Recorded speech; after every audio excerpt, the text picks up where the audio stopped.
Hello, welcome to another video. Today we're going to talk about Charlie Kray.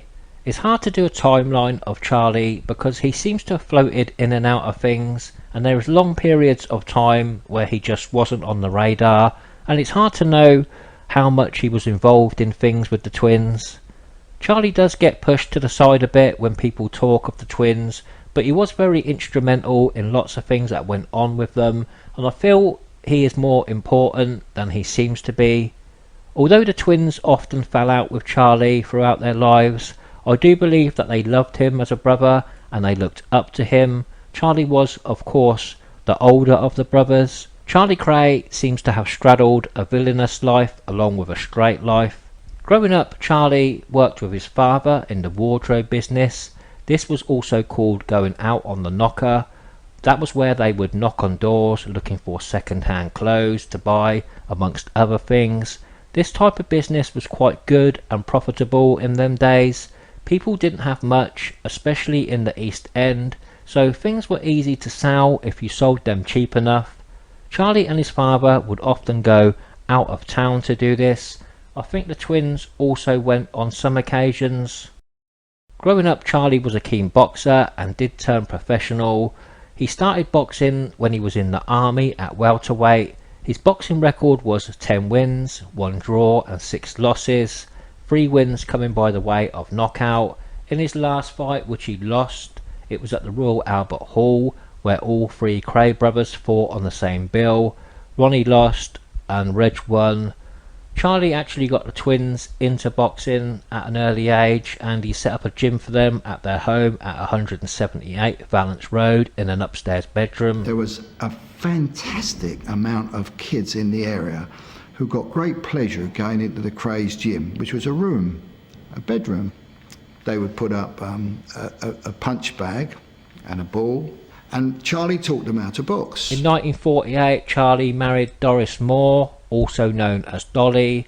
They would stay together for quite some time, having a son named Gary and possibly a daughter called Nancy. I'm not too sure on the circumstances of Nancy. I'm not too sure if she was his or if Dolly had an affair.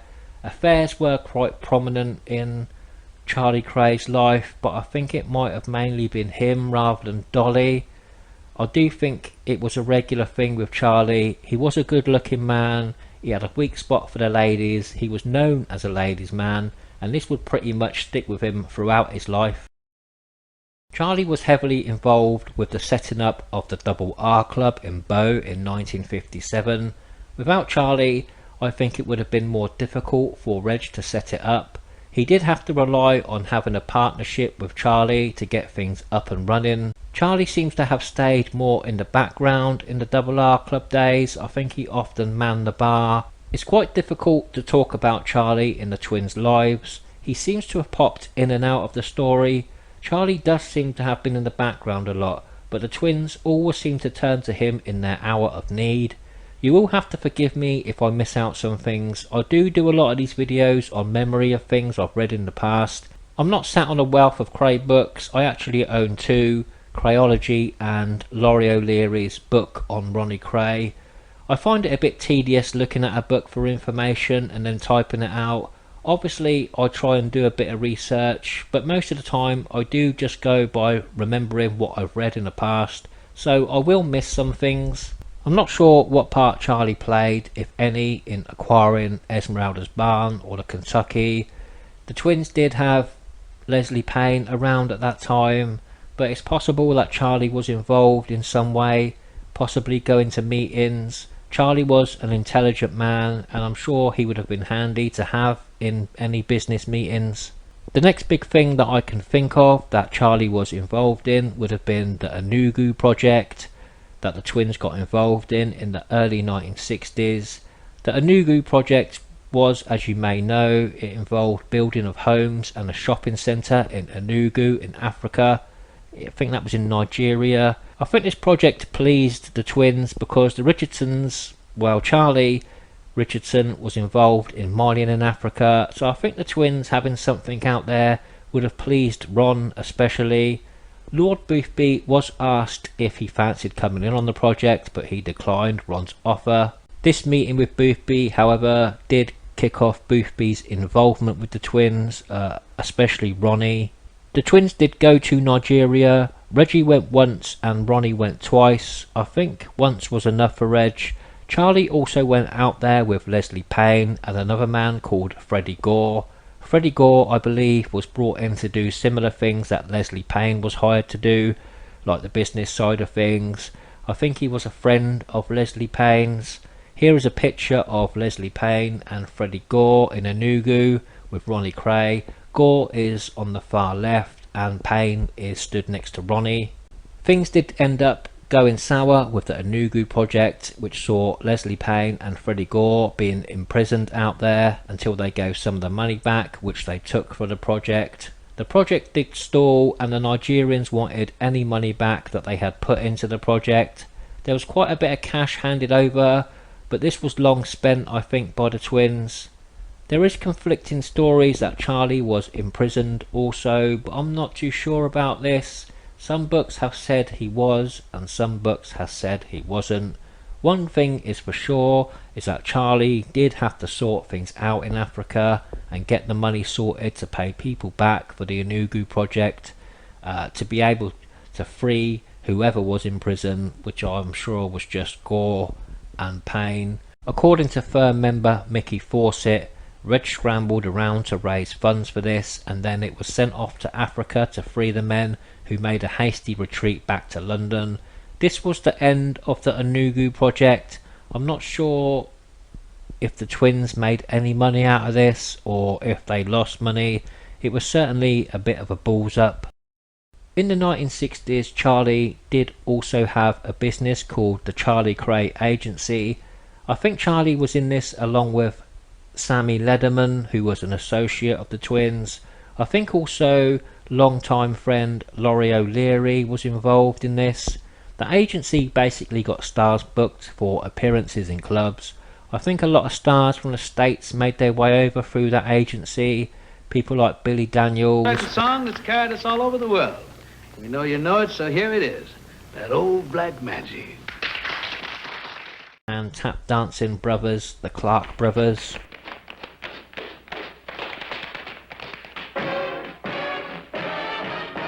I'm not sure if Charlie was involved in any way in the Cornell murder in 1966, before or after the fact, but I might be wrong on that. He obviously knew about it after it happened.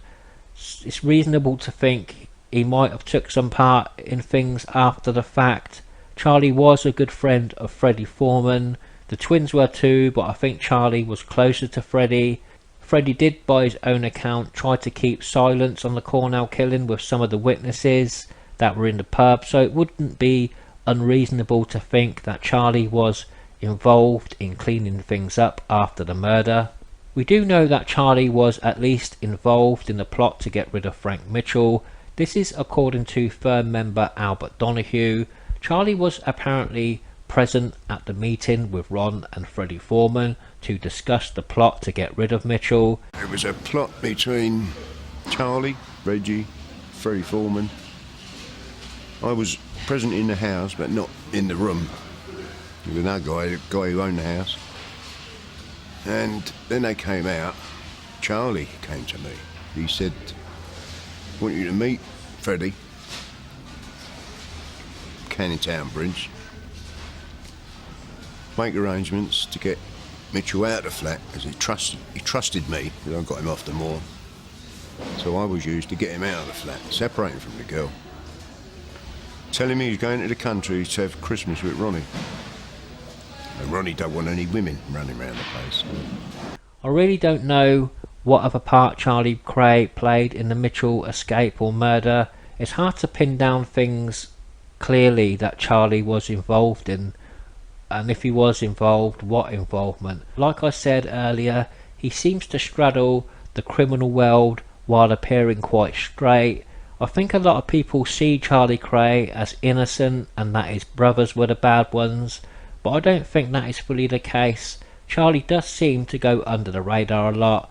Charlie is the big link between the twins and Freddie Foreman, because Charlie's next involvement was the the McVitie murder, where once again Charlie was brought in after the fact when the body was dumped over in South London, and then Freddie was brought in for disposal, allegedly. Charlie seems to be about to clean things up after the fact in whatever predicament the twins have got into. He is seen as the more sensible, grounded one of the brothers, and it makes sense to ask him for help. This is why Charlie Kray was very important to the twins, maybe more important than many people realise.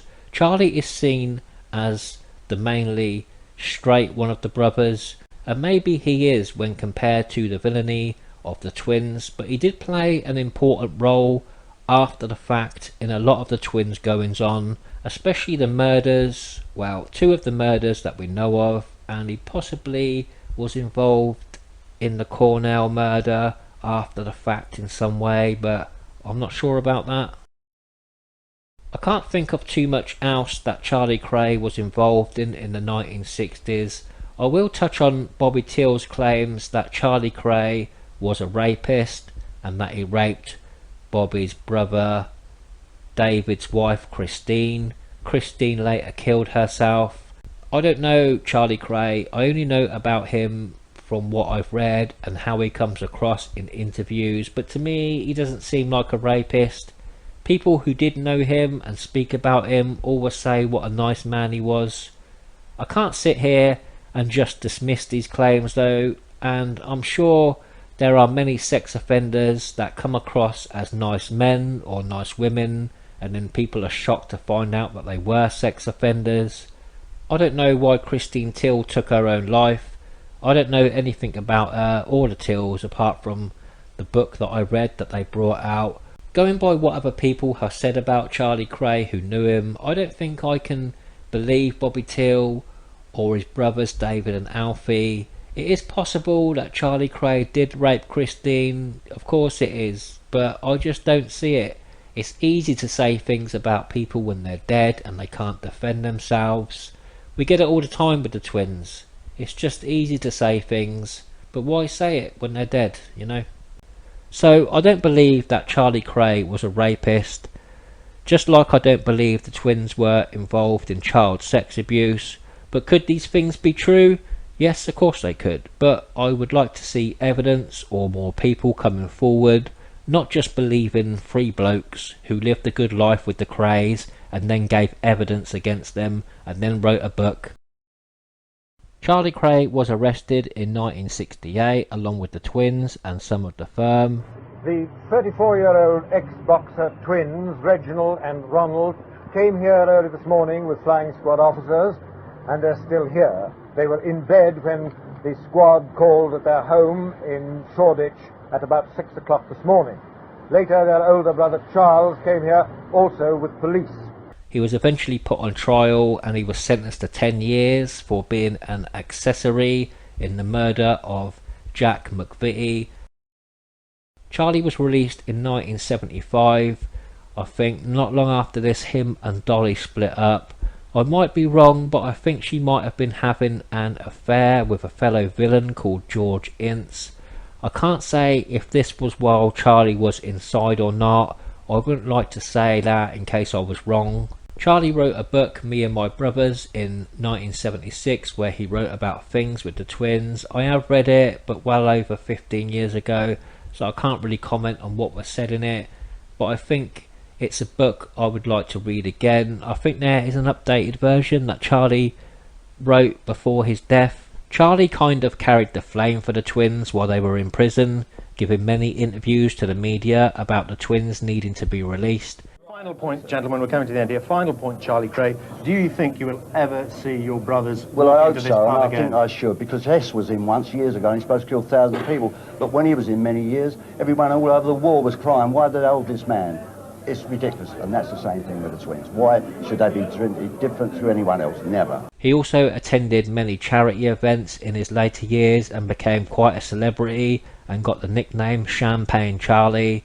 He lived quite a good life. While he wasn't rich in any way, he did make a few quid from his appearances at these charity events.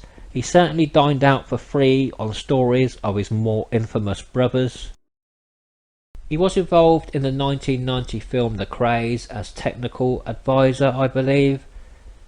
think that was his role. I think he got extra money for that role and he fell out with his brothers over that. Charlie had a love-hate relationship with the twins, but I think this became more so while the twins were locked up.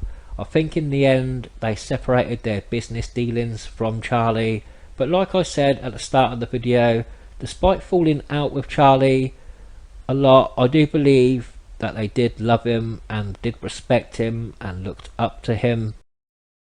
Charlie's son Gary unfortunately died in 1996 at the very young age of 44. A year later, Charlie was arrested for attempting to smuggle £39 million worth of cocaine in an undercover sting by police. Charlie Kray, pictured here in the back streets of London, was arrested overnight by undercover detectives investigating an alleged £80 million cocaine smuggling ring. He was taken to Ilford Police Station in Essex to be questioned by officers involved in Operation Crackdown, launched 3 months ago in an attempt to stem the flow of drugs around the country. Cray, seen here far left at the funeral of younger brother Ronnie, one of the notorious Cray twins, was watching television in a house in Crystal Palace when he was arrested over an alleged conspiracy to supply 520 kilograms of cocaine. Charlie was put on trial and he got sentenced to 12 years in prison at the age of 70. 70-year-old Charlie Kray, who was arrested by undercover detectives on Wednesday, was driven to court with 2 other prisoners to face drugs conspiracy charges allegedly involving £78 million worth of cocaine. Extra police were on duty at Redbridge Magistrates Court for the appearance of Cray, the elder brother of twins Reggie and Ronnie. A female friend who was watching television with Cray when he was arrested travelled from Crystal Palace to be close to him.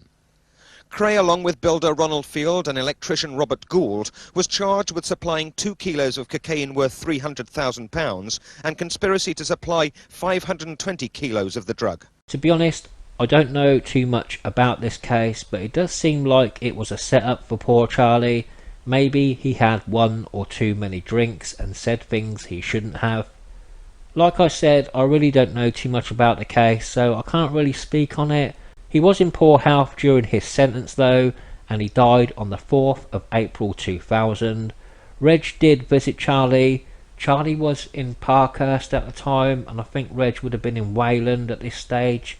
That was a lower category prison. It's a shame it ended this way for Charlie. I think at his trial it wasn't helped by people like Frankie Fraser giving evidence. I think Fraser said to the judge that the judge was probably more into drugs than Charlie Kray. It was a very sad end for Charlie, and I don't know what to say about it all really. Like I say, I don't really know too much about the case against Charlie for the drugs, but I don't know. I will just give some thoughts on Charlie Kray to end the video. It's difficult to talk about Charlie. Like I said, he was in and out of situations. He seemed to be heavily involved while not looking like he was heavily involved. Although living in the shadow of his twin brothers, Ronnie and Reggie, Charlie Kray was more involved in things than some people may realise. He did stay in the background a lot, so it's easy to see why people would think that he wasn't involved that much. But the fact is, he was heavily involved in a lot of the twins' villainy, especially in 2 murders, possibly 3 murders if he was involved in the Cornell killing after the fact. Obviously there could have been more murders, and if there was, it would not be out of turn to suggest that Charlie had some involvement in them. Charlie was a good friend of Freddie Foreman. He was the one that introduced Freddie to the twins. Charlie is the big link with Freddie getting involved in all 3 of the twins' murders that we know about, allegedly getting rid of the bodies of 2 and keeping the silence of witnesses in the other one, which was Cornell. He does almost confess to intimidating witnesses in the Cornell murder, so we can probably take that as fact that he did do that because he said. Without Charlie being around, things could have looked a lot different for the twins. Charlie was an important cog in the machine. Like I said, it seems like he straddled the straight life while also being heavily involved in villainy. I'm not sure if Charlie was involved in any violence. Like I said, I haven't read his book for a long time, so I can't remember if he mentions any incidents of violence that he done in that. But it's possible, I suppose. He was an ex-boxer, and there's no doubt that Charlie could handle himself and be violent if needed. Charlie was well liked by his peers. I don't think I've heard a bad word said about Charlie Kray, bar the accusations of Bobby Till saying he was a rapist, of which at this time I don't believe. I can't think what else I can say about Charlie Kray. This hasn't been really in depth, but I think I've covered most things. I do get a feeling I have missed something out though, but I'm not sure what it is. Maybe you can tell me if I've missed something out, or if I've got things wrong. You're welcome to point anything like that out to me. I like your interaction with the channel, and I like reading your thoughts on things. So I think I will leave it there for now. Charlie Kray, for most of his life, he was Champagne Charlie, but he did have a sad end. He was far from innocent. He had a significant hand in the dealings of the twins. He will always be remembered as the nicer, more sensible of the brothers, and he's fondly remembered by all that knew him, bar the Till brothers. I would like to thank you all for watching. I hope you have enjoyed a look at the life of Charlie Kray. I'm not sure how long this video is going to be, but I'm sure it's long enough. So thank you for watching, and I will see you again in the next video. Thank you. The two brothers in crime were taken back to the East End of London, where the Krays once ruled with fear. Charlie Kray had died still serving a prison sentence for masterminding a multi-million-pound cocaine plot. His more notorious brother Reggie was released for the day to say goodbye. Throughout, he remained handcuffed to a woman prison officer. Charlie Kray, in the centre, had taught the twins Reggie and Ronnie to box. Ironically, Reggie today remembered him as a peaceful man. He's the friendliest of people, and I'm sure that everyone gathered here today would like to see everyone more friendly towards each other. From the graveside, Reggie Cray, the only survivor, was taken back to prison where he spent 31 years for murder.